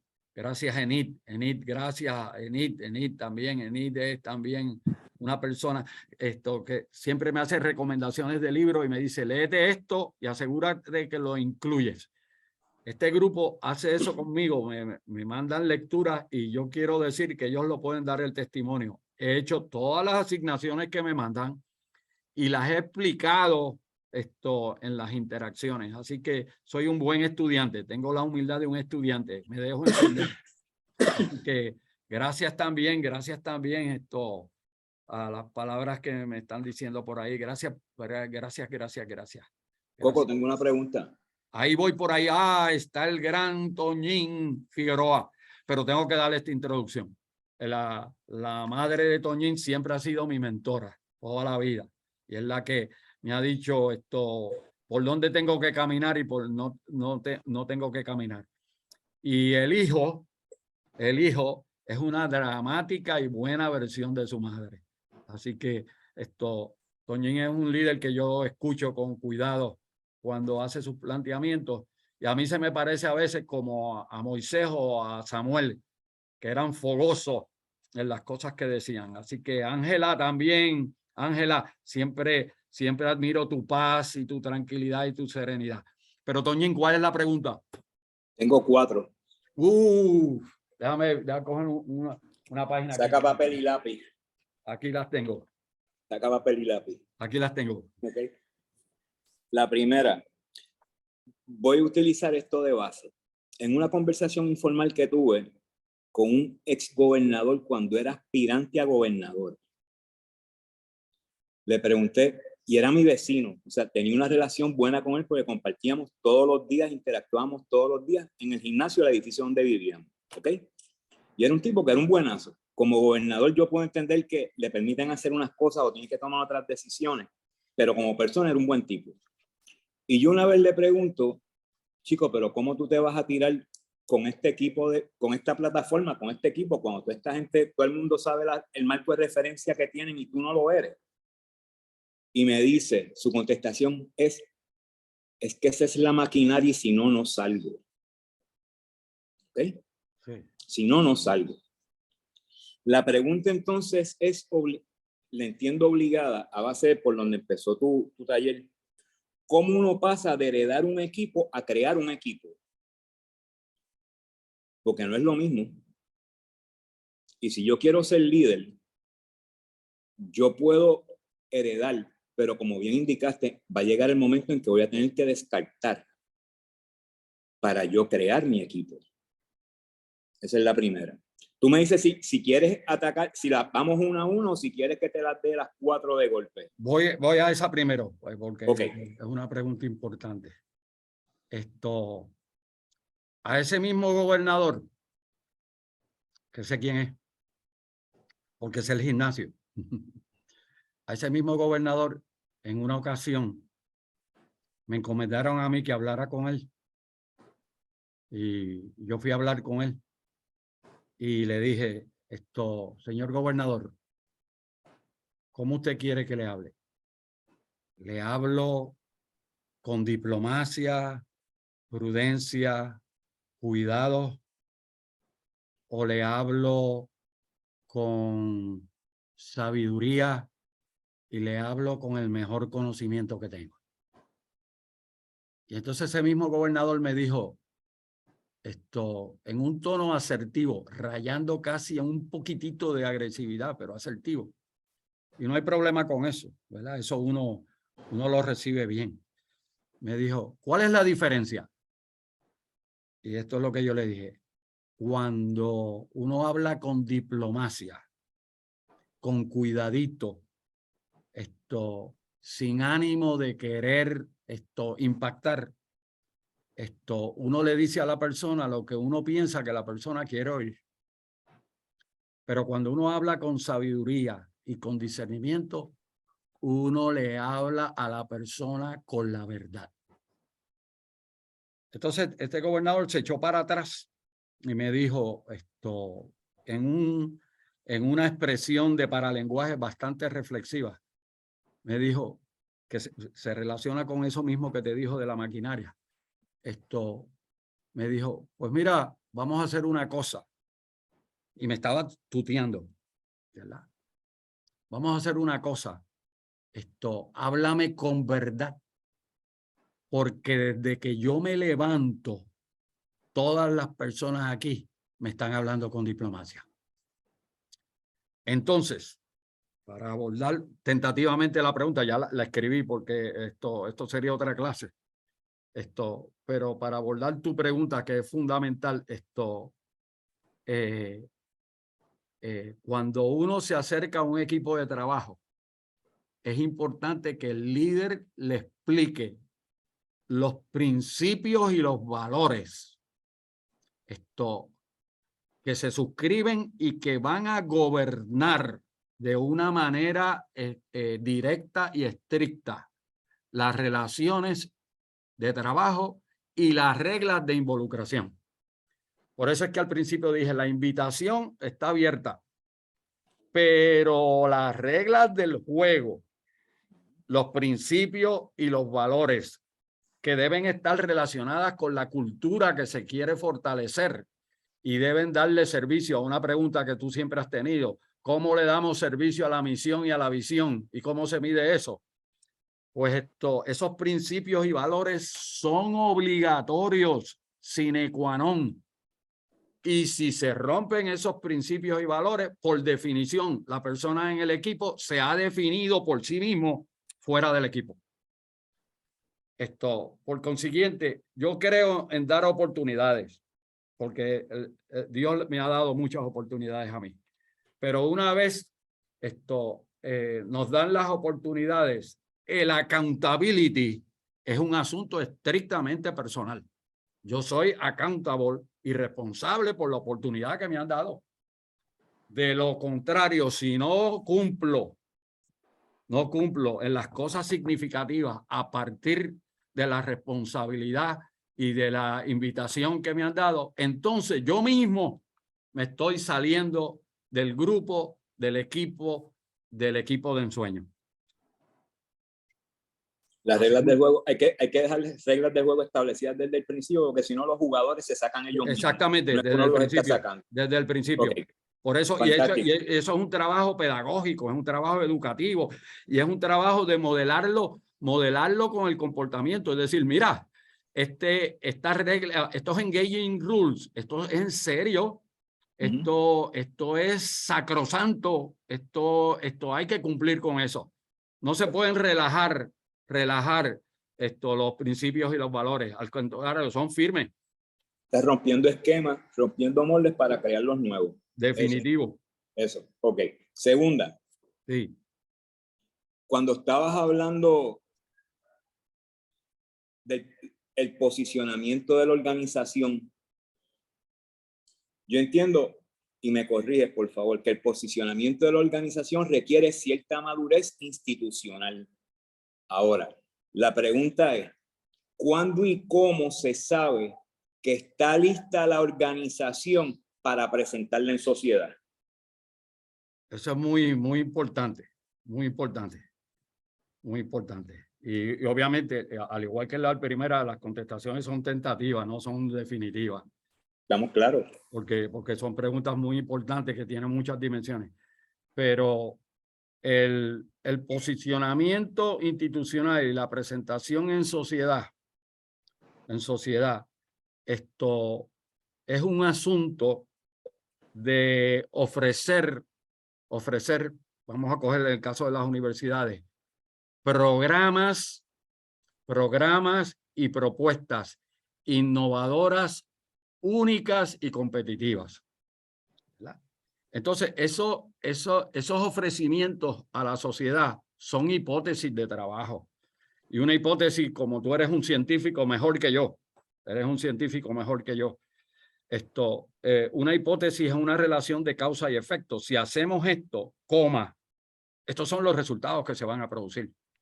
Por lo tanto, en el mundo de las organizaciones, pero particularmente en el mundo de las instituciones universitarias, lo que se le ofrece a la sociedad son una serie de hipótesis, producto de la investigación colegiada y de la integración de disciplinas y conocimientos que deben producir un resultado y una ventaja competitiva en el contexto comunitario y en el contexto de la sociedad. Entonces, a veces hay que evitar, que es muy típico de las universidades, y acuérdense, yo he hecho mi disclaimer, al final del día yo lo que soy es un maestro y cierro fila con la facultad, porque esa es mi identidad. Pero ¿cuál es el problema? En la sociedad actual, las universidades a veces han estado acostumbradas al añejamiento de sus propuestas. Y a veces lo que se le presenta a la sociedad a veces es tardío. Y hay una proposición importante de diseño organizacional. Y la proposición de diseño organizacional la voy a decir en inglés porque me la enseñaron en inglés. El time to market. El time to market determina como el 70% de la aceptación del mercado. Por lo tanto, a veces hay que lograr un compromiso entre el añejamiento y el time to market para asegurar que se llega temprano al mercado, porque el llegar temprano al mercado, y el mercado para mí es la comunidad. Hay gente, amigos míos, que me dicen, esa palabra es muy fuerte, Coco, la de mercado. Y yo le digo, pues la voy a cambiar, a llegar a la sociedad, llegar al mundo, llegar a las comunidades. Pues el llegar primero a las comunidades, a la sociedad, primero, a veces es muy determinante para aceptar la propuesta que se está presentando. Por lo tanto, hay que asegurar a veces que se trabaja con esas hipótesis. Por eso es que Microsoft, todos los productos, por eso es que Apple, todos los productos, ¿verdad?, del iPhone son beta testing cuando se presentan. Y por eso es que le dan todas las reglas de juego para los ajustes que hay que hacer en el caso de que haya dificultades. Pero ¿por qué presentan los productos en beta testing. Los presentan porque reconocen que la prontitud con que se llega a la sociedad va a ser determinante del consumo. Así que una pregunta tentativa que reconozco que es una perspectiva que puede ser hasta de un paradigma en particular, es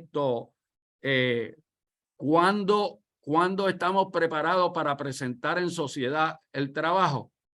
Lo más rápidamente posible, donde el conocimiento y la sabiduría de base de lo que se está presentando sea, miren lo que voy a decir, porque estudié con el premio Nobel Herbert Alexander Simon, el padre de las teorías de Satisficer en vez de Optimizer.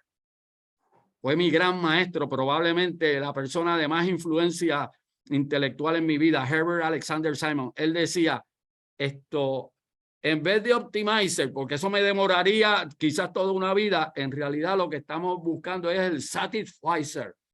¿Cuándo vamos a estar en sociedad? Cuando podamos producir un producto, un servicio, una gestión, una innovación que sea satisfactoriamente razonable para atender los retos, las necesidades que tienen las comunidades, que tiene el país, que tienen los nichos a los que se quiere atender.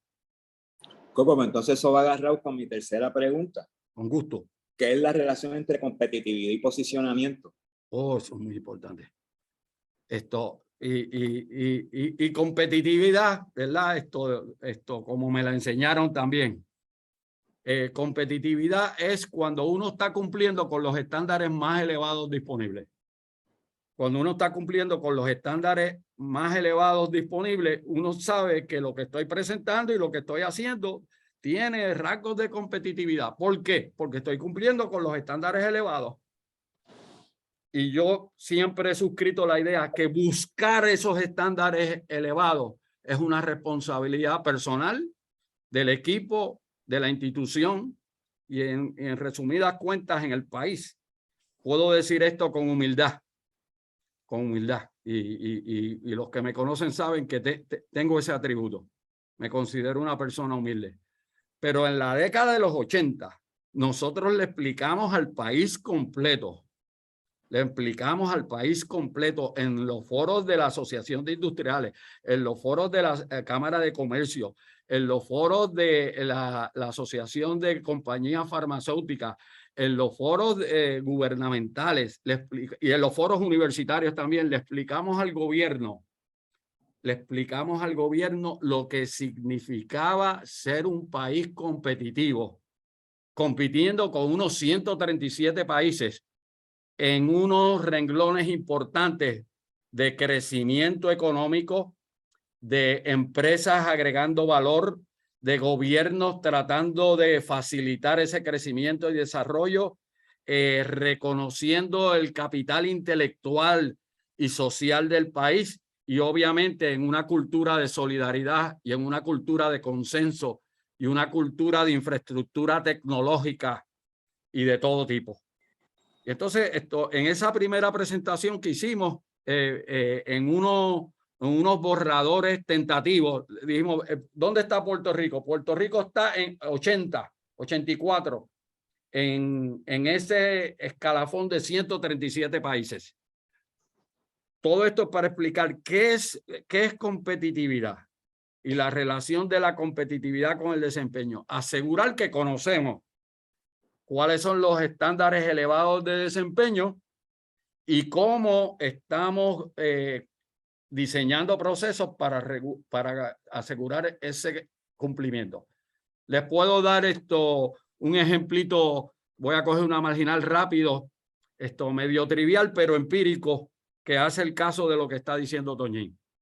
Está Paul Vilaró por ahí, un distinguido abogado y también un distinguido líder deportista, y está por ahí conectado y él sabe de qué estamos hablando.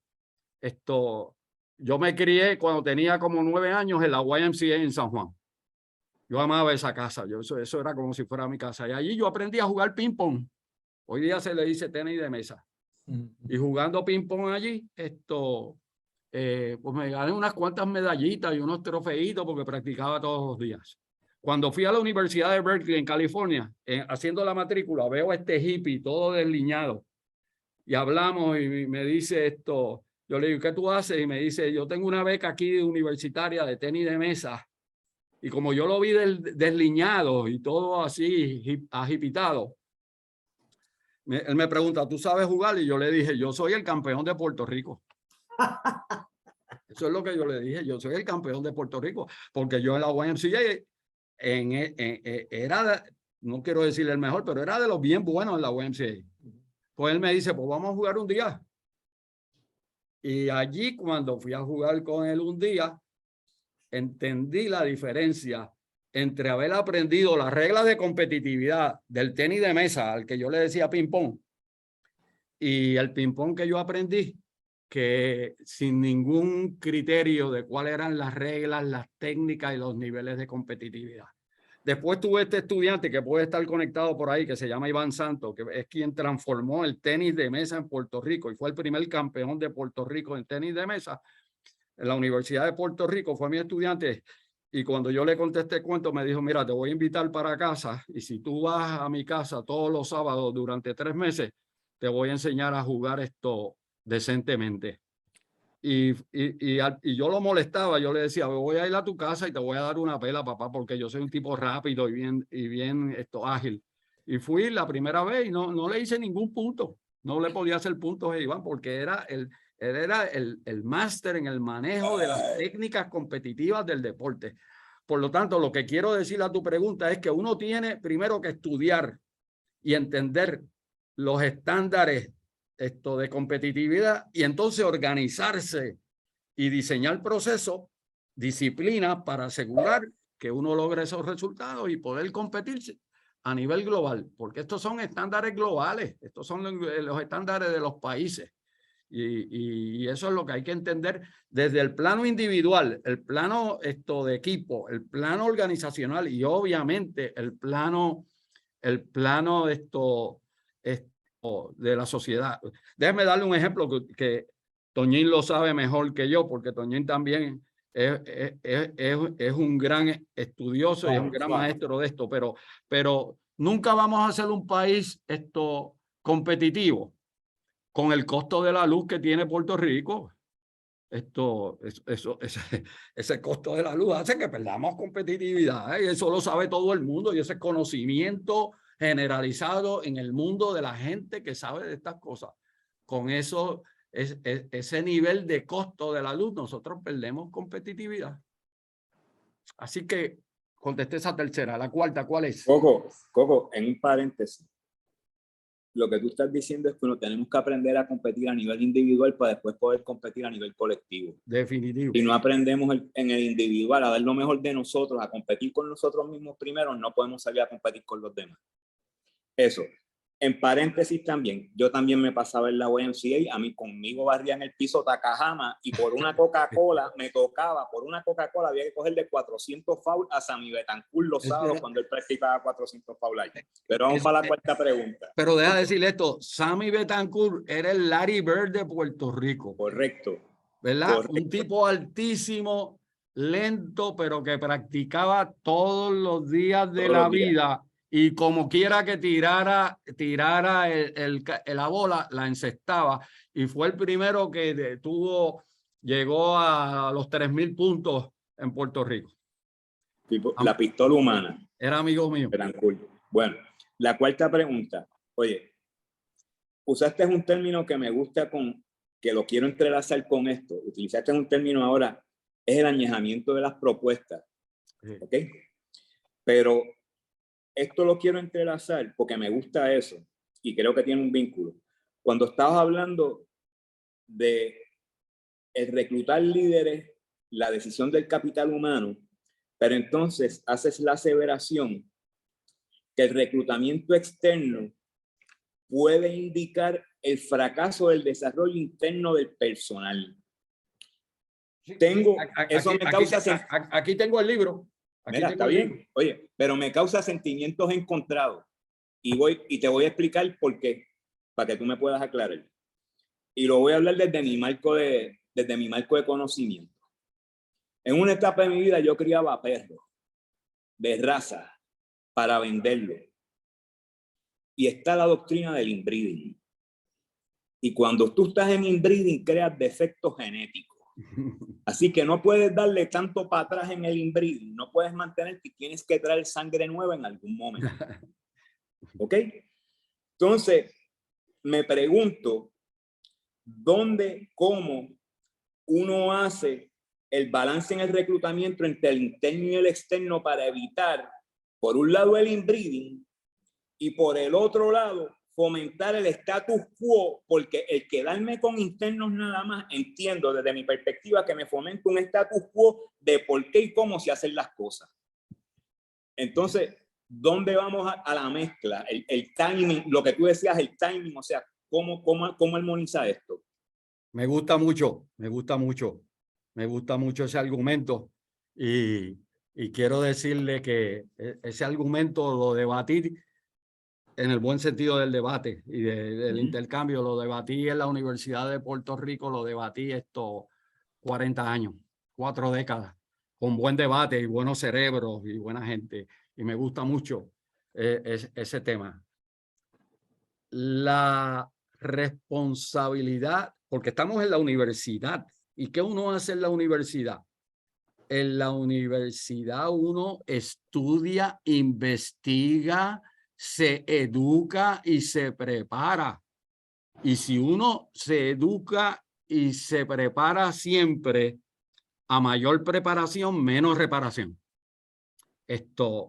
Y entonces aquí le quiero decir, si ustedes llaman ahora a mi esposa por teléfono y le preguntan a mi esposa, que a veces me critica y me pone trompita, si ustedes la llaman a mi esposa y le preguntan, ¿cuál es la tarea que Coco hace todos los días de su vida? Y ella, con un ánimo de reconocimiento, pero también de crítica, dirá, él estudia y él estudia. Entonces, y eso es una virtud, esa identidad, pero también es un problema. ¿Cuál es el problema? Hay un montón de cosas que no hago. Y eso tiene un costo también, ¿verdad? Un montón de cosas que no hago y no sé hacer. Pero ¿por qué digo esto? Porque la forma que tiene el capital humano de superar el inbreeding, que no lo tienen los animales, la forma que tiene el capital humano de superar el inbreeding es manteniéndose al día en su disciplina y en otras disciplinas complementarias. Y eso es una responsabilidad de este trabajo. Y el que le gusta, ¿verdad? Anoche yo estaba estudiando para esta clase y la esposa mía me dice, ¿te gusta, verdad? Y yo decía, sí, me gusta. Me dice, pero es mucho trabajo. Y yo digo, no es mucho trabajo, es una aventura, es una alegría, porque cuando uno se mantiene estudiando y mirando las disciplinas y las relaciones y hablando con otras personas y dejándose enseñar y escuchando, entonces uno puede superar la trampa del inbreeding. El inbreeding ocurre cuando uno solamente estudia mucho de algo y no estudia de más cosas. Por eso es que usted puede coger un Luis Rafael Sánchez, que puede dar una lección magistral en Oxford, como fue el caso.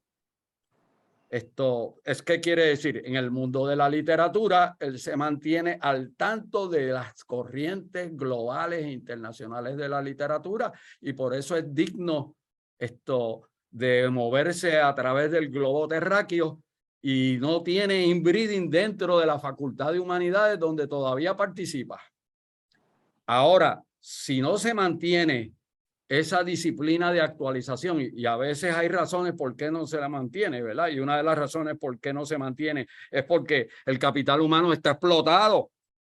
Pues si está explotado no puede hacer esto, ¿verdad? Por eso es que yo en mis oraciones le doy, Padre Santo, gracias, porque tú me has ayudado a crear esta realidad donde yo puedo estudiar.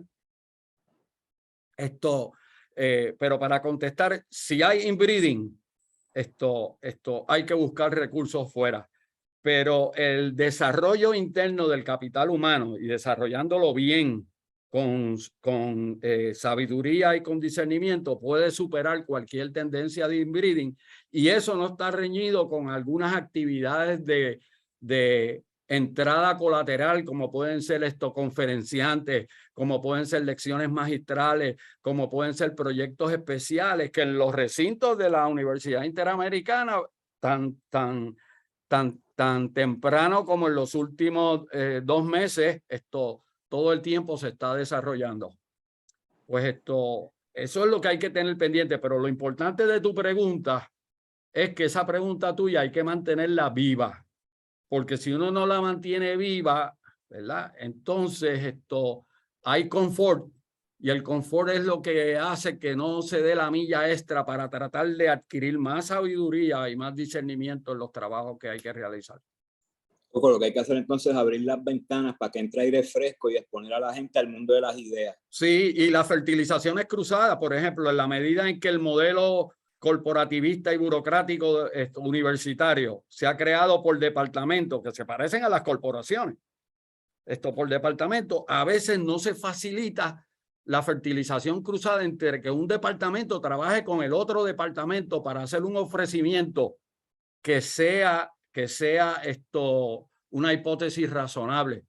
Y lo mismo, fertilización cruzada entre unas universidades con otras universidades. Yo estoy seguro que va a llegar el momento en Puerto Rico donde va a haber que desarrollar programas interuniversidades para presentárselos al país. Así que eso es un pensamiento de colaboración, es un pensamiento, como dice el presidente de la Universidad Interamericana, es un pensamiento de diálogo, es un pensamiento de colaboración, es un pensamiento de producir los resultados. Eso me pone a pensar en otra dimensión, Coco, y no quiero acaparar, porque debe haber más gente que quiere preguntar algo, pero me pone a pensar en que verdaderamente esto es una cuestión que es dinámica, no se puede considerar que es estático, no se puede considerar que es estático. Y entonces aquí lo más importante es mantener desde en todos los niveles de la institución, sea la que sea, tú tienes que mantener, uno, el deseo que la gente participe, y dos, el que la gente aprenda. Definitivo. Porque entonces, en la medida que tú tengas eso, en la medida que tú tengas participación y tengas el deseo de la gente querer sentirse parte, hay que hacerlo el belonging, como le dicen en inglés, que sean parte, pertenencia. ¿Okay? Sí. Eso hay que tenerlo para evitar estas otras cosas de las que hemos estado hablando. Y miren los 3 elementos de lo que tú estás diciendo. Son 3 elementos para ese diseño que tú estás diciendo. Hay que nutrir el deseo y las ganas. ¿Qué hacen los líderes? Nutren, invitan a desarrollar las ganas y el deseo. Segundo, los líderes con gente que tiene ganas y deseos van configurando cuál es la visión de futuro, la unidad de propósito que tenemos aquí, que queremos lograr en unidad de propósito. Y tercero, creamos el proceso, la disciplina, la metodología de trabajo que nos permita darle seguimiento a estas cosas. Esto, definitivo. Gracias, Coco. Gracias a todos. Muy buena pregunta, las apunté aquí todas. Gracias.